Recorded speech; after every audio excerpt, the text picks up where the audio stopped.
My name is Mark, and this is the story of how a simple blindfold turned into a 40-year journey of love, laughter, and unexpected adventures. Let me take you back to where it all began. Lisa and I have always had a special kind of love. From the moment we met, there was a spark between us, something that set our relationship apart from others. We were known as the quirky couple in our town.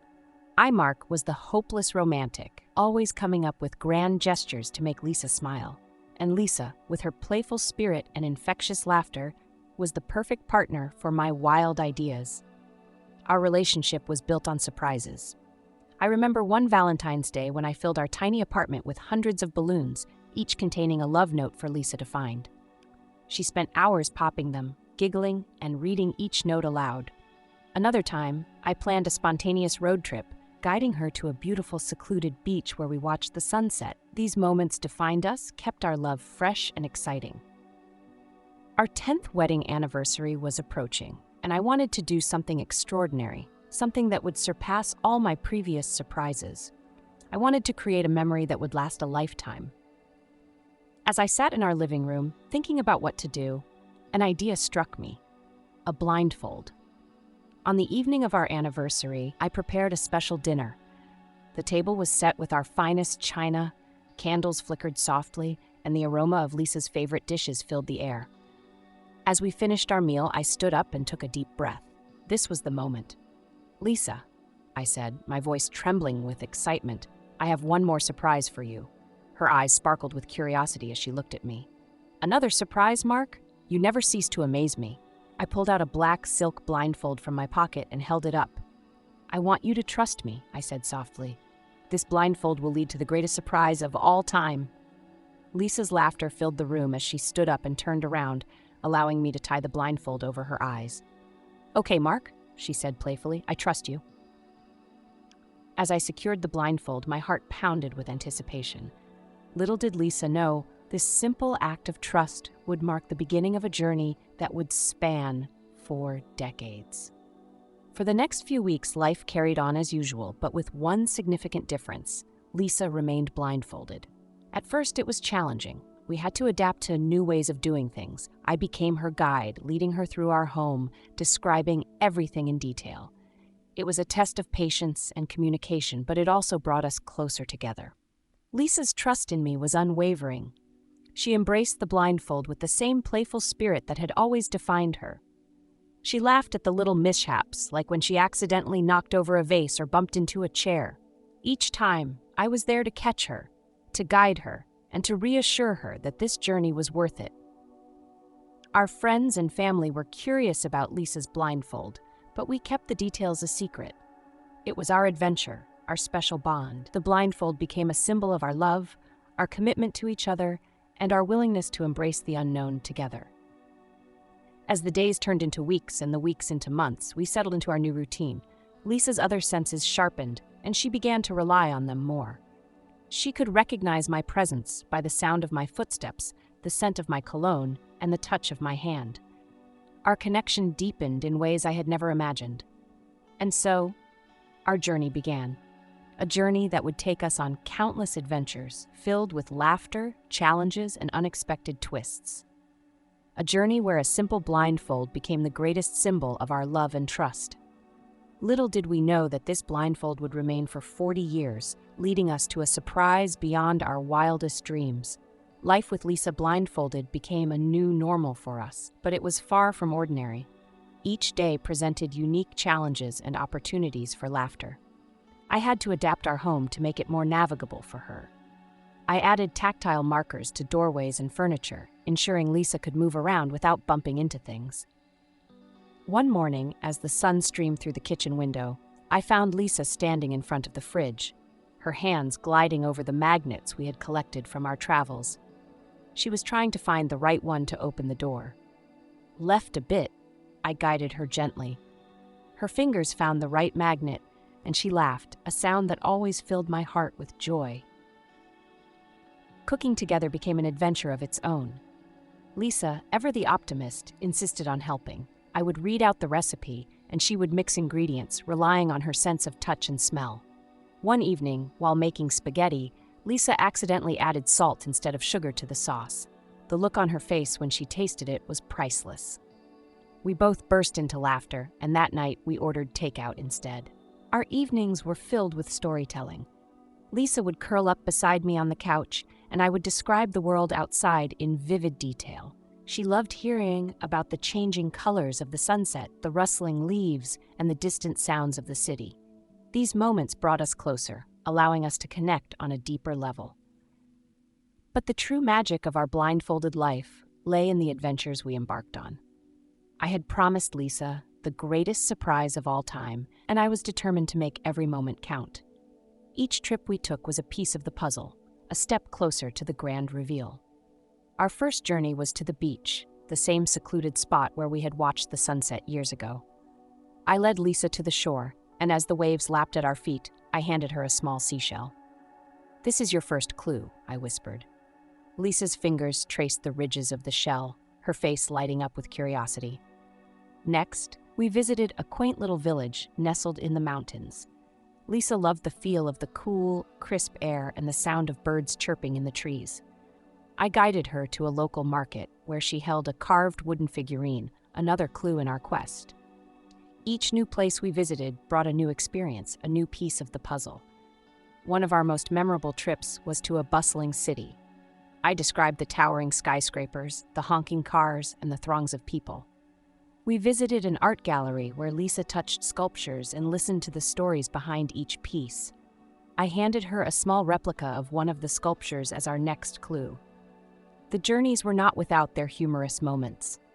During a visit to a flower garden, Lisa accidentally mistook a gardener for me and started asking him about the next clue. The poor man was bewildered until I gently corrected her. We both laughed so hard that day.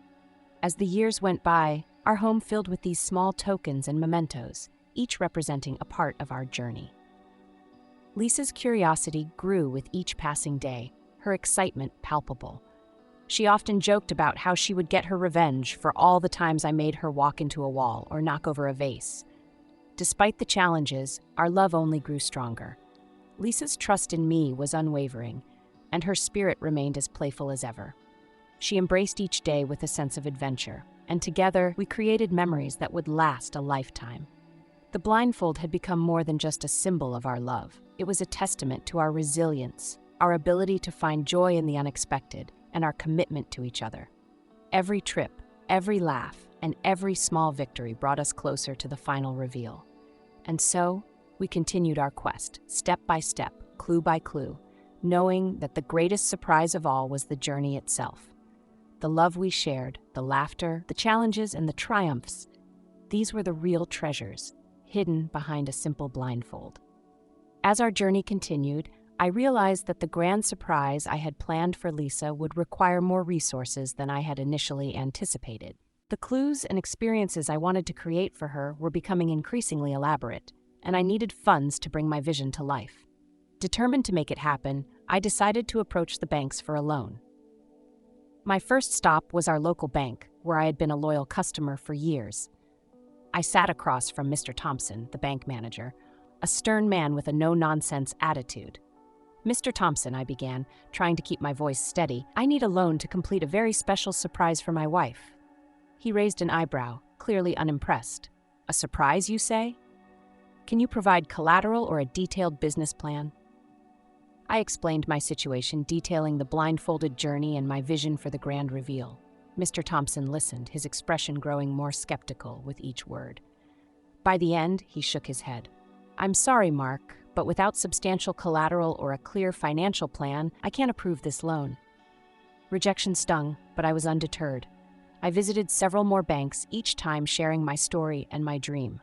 Some bank officers were sympathetic, even amused by my tale, but none were willing to take the risk.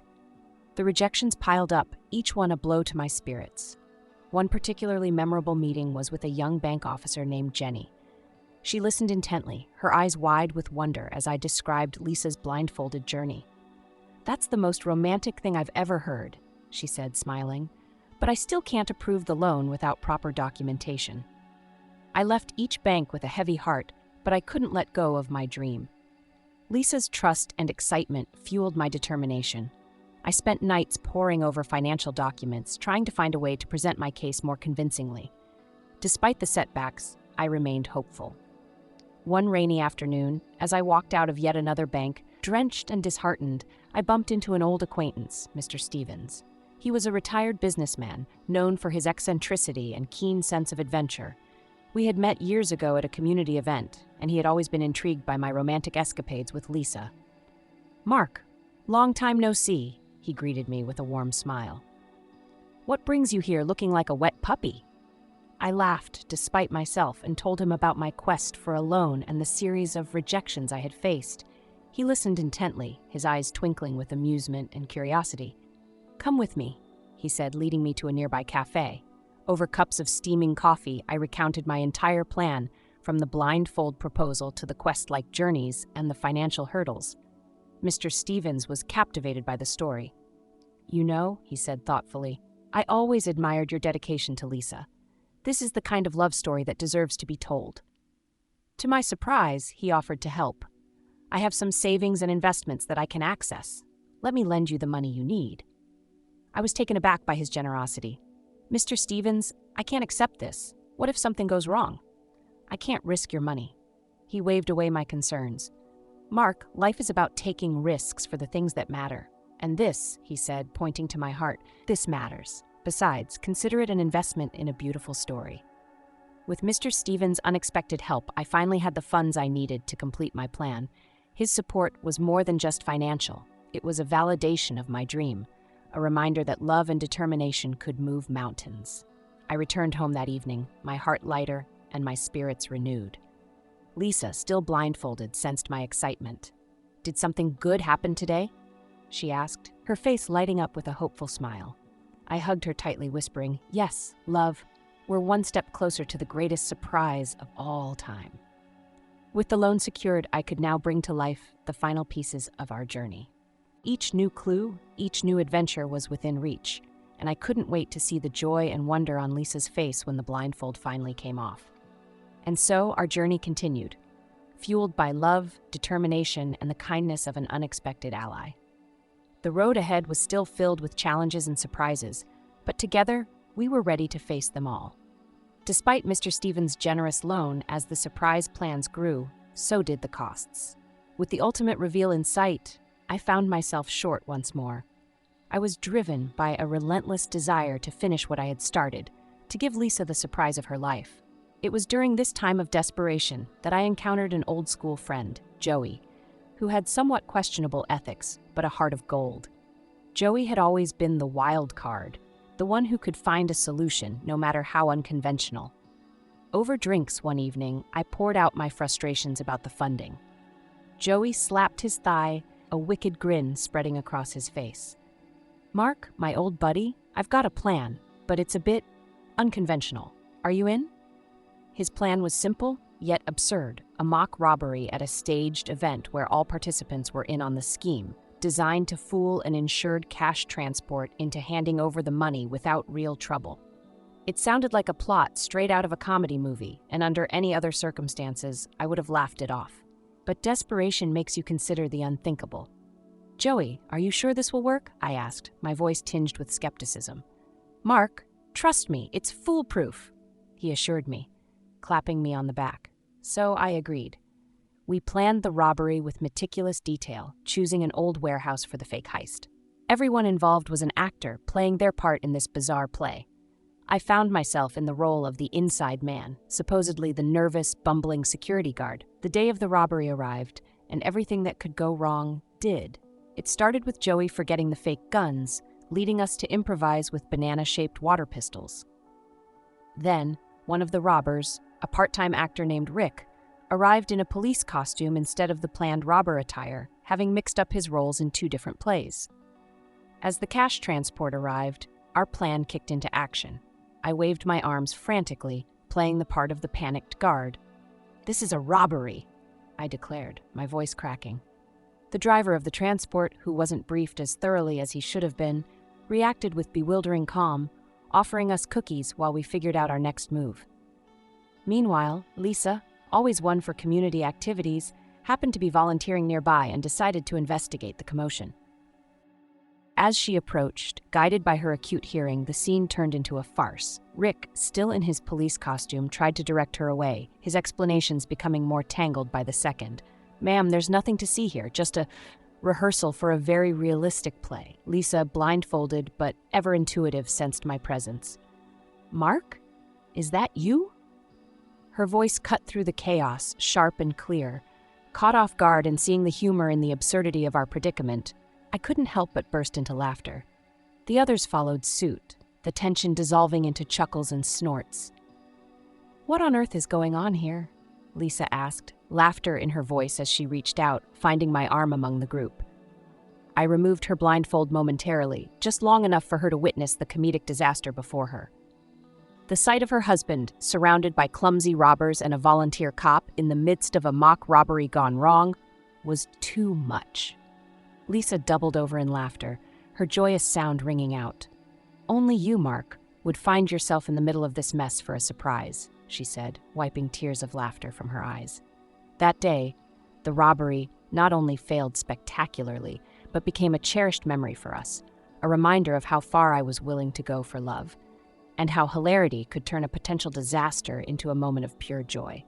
In the end, the warehouse owner, amused by our antics and touched by my dedication to Lisa, offered to sponsor the final part of the surprise. With the robbery farce behind us, we moved forward, more determined than ever to bring the grand surprise to fruition. And through it all, Lisa's laughter and love reminded me that the journey was just as important as the destination. The aftermath of our failed robbery was more serious than any of us could have anticipated. Despite the comedic nature of the event, a bystander had called the real police, and in the whirlwind of misunderstandings that followed, I found myself handcuffed and taken into custody. The situation, so absurd and unexpected, quickly spiraled out of my control. As I sat in the back of the police car, the reality of what had happened hit me. My attempt at securing the final funds for Lisa's surprise had led me here, to a place far removed from the laughter and joy of our adventures. The officer who arrested me didn't share the amusement of those who knew the full story. To him, it was a clear case of attempted robbery, regardless of the intentions behind it. In court, despite my explanations and the testimonies of Joey and the others involved, the judge was unamused. "Intentions, regardless of how well-meaning, do not excuse the act," he declared sternly. I was sentenced to 10 years in prison, a harsh reality that silenced the courtroom. Lisa, still blindfolded, was told by Joey that my sudden absence was just another part of the surprise, a story we concocted to keep her in the dark and maintain some element of the original plan. She believed it all, her faith in me, unwavering. "Mark always has something up his sleeve," she would say to our friends, her voice tinged with excitement and anticipation, not knowing the gravity of the situation. Prison was nothing like I had imagined. It was a world of its own, with unspoken rules and routines that everyone followed. Yet even in such a place, my resolve to give Lisa the grand reveal never wavered. I found solace in planning, turning my cell into a makeshift office filled with sketches and notes for the surprise. The inmates around me were an eclectic mix, each with their own stories and quirks.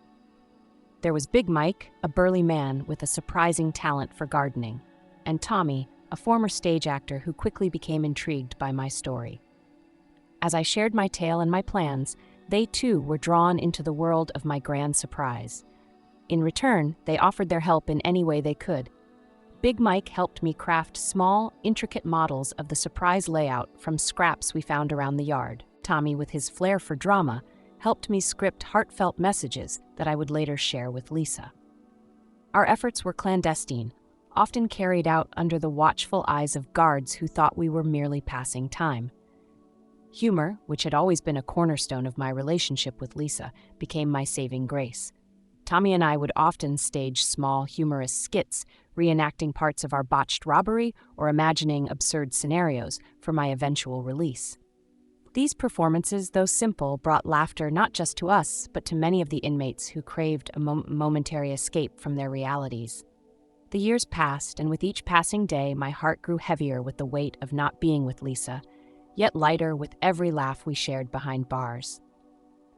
My friends in prison, unlikely allies in this strange chapter of my life, became my second family. They understood the depths of my love for Lisa and supported me in keeping the dream alive. As my release date approached, the excitement and nervousness built up.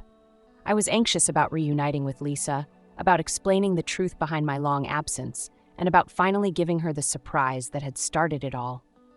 The prison walls, which had once seemed so confining, now felt like a bizarre sanctuary of planning and preparation.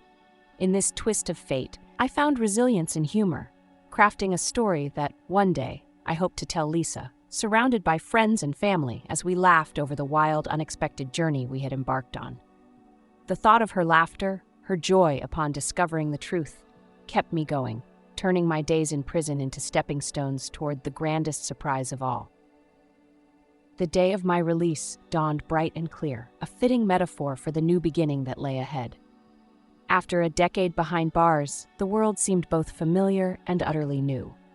My heart raced with anticipation and a touch of nervousness as I stepped beyond the prison gates, free at last. Joey, ever the loyal friend, was there to greet me with a wide grin and a bear hug that nearly lifted me off the ground. "Welcome back, Mark. Let's get to work, buddy. We've got a big day ahead," he said, slapping me on the back with enthusiasm. The final preparations for the surprise were extensive. Over the years, with the help of Mr. Stevens' funding, friends, and even new acquaintances moved by our story, a beautiful house had been constructed. It was not just any house, but a home crafted from dreams and filled with the essence of our journey. Each room was designed to reflect different parts of the surprise journey I had planned for Lisa decades ago. The house stood as a testament to love, patience, and resilience.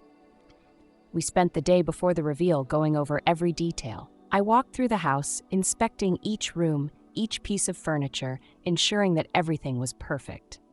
The living room was adorned with paintings of the places we had visited, and the hallway was lined with photographs capturing our moments of joy and laughter.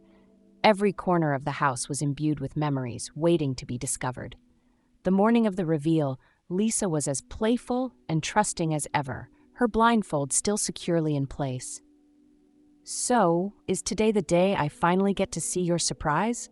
she teased, a smile in her voice. "Yes, my love, today is the day," I replied, my voice thick with emotion. We approached the house, her hand in mine, her steps hesitant yet excited. As we stood before the grand entrance, my heart swelled with love and anticipation. This was it, the culmination of a lifetime of love and a decade of dreams. "Are you ready?" I asked, my voice barely a whisper. "As ready as I'll ever be?"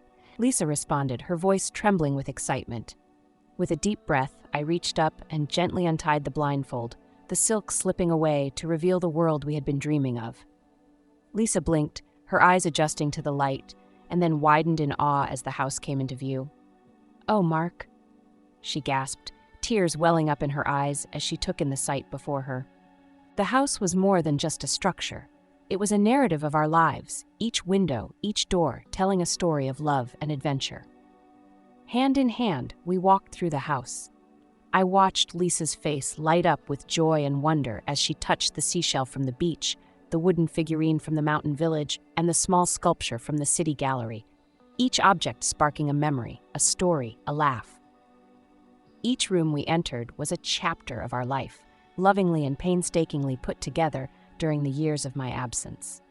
The garden was filled with flowers from the places we had visited, the kitchen stocked with her favorite foods, and the bedroom, a sanctuary of peace and love, decorated with soft colors and gentle textures. Lisa turned to me, her eyes shining with tears and love. This is incredible, Mark. How did you—" "It was all for you, Lisa. Every moment, every plan, every surprise, for you," I said, my own tears mirroring hers.